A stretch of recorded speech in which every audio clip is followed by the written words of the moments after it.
le Pont-Neuf à Paris, transformé en caverne par l'artiste JR, est désormais ouvert au public et nous sommes justement en direct avec JR. JR, bonsoir.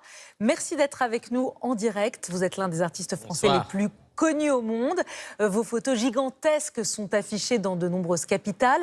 Mais cette œuvre-ci, cette caverne sur le Pont-Neuf à Paris, c'est un peu l'œuvre de votre vie.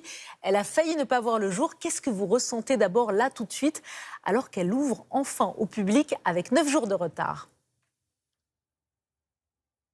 Écoutez, beaucoup d'émotions. Ça nous rappelle que même mes montagnes imaginaires sont aussi impactées par le climat et par le dérèglement climatique. Et donc, on les a recousues parce que c'est du tissu. Et donc, on a tout recousu ces derniers jours et tout le monde y a participé. D'ailleurs, ce qui était assez dingue, c'est qu'on a même vu des alpinistes grimper sur les montagnes. Ça, c'était pas prévu au début.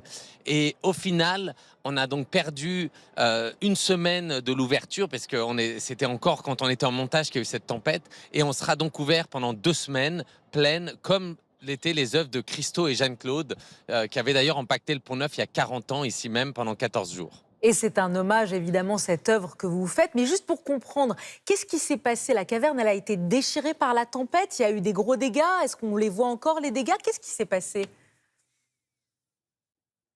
Alors en fait, ce qui s'est passé, c'est que la caverne était déjà là et on avait presque fini d'empacter le dessus, c'est-à-dire les montagnes et les roches, et on était sur les extrémités. On était en train de vraiment travailler sur l'entrée et la sortie.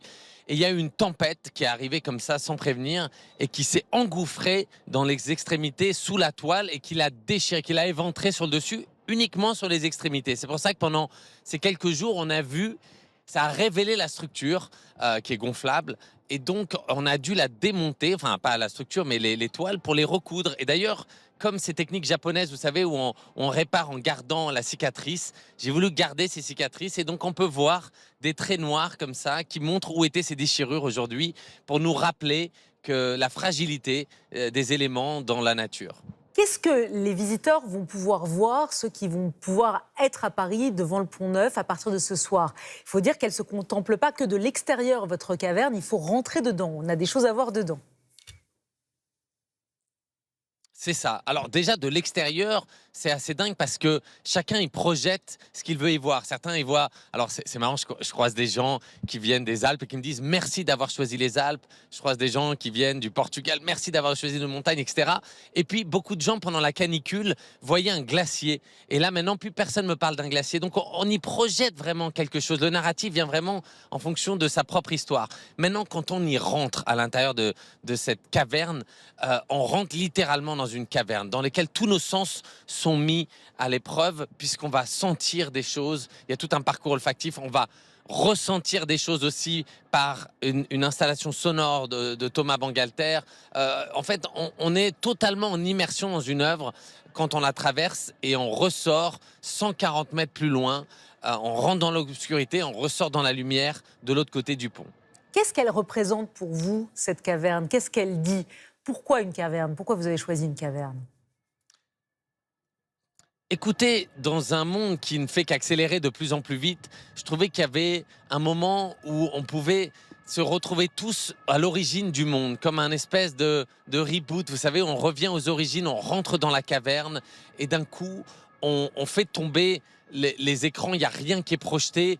Et d'ailleurs, la seule technologie qu'on a voulu utiliser, c'est la réalité augmentée, pour garder les gens dans la réalité. Mais c'est vraiment cette idée de nous sortir du réel pour réapprendre à l'apprivoiser. On est tellement dans nos algorithmes, on est tellement en train de scroller sur nos téléphones qu'il faut qu'il y ait des montagnes géantes qui arrivent au milieu de Paris pour que d'un coup, on s'arrête et qu'on re-regarde et qu'on apprenne à re-regarder. Et tout ça, ça va être une expérience jusqu'au bout, puisque même quand on va l'enlever, puisque c'est éphémère et que dans 2 semaines, on va commencer à démonter, ensuite il n'y aura plus rien, comme des forains, on ne laissera aucune trace, on redécouvrira le pont. Et il y a ça aussi, apprendre à re-regarder le monde. Merci JR d'avoir été en direct avec nous alors que ça vient d'ouvrir il y a quelques minutes, qu'on peut donc aller visiter la caverne pour ceux qui sont à Paris. C'est gratuit évidemment, je le précise, mais ça va mieux en le disant.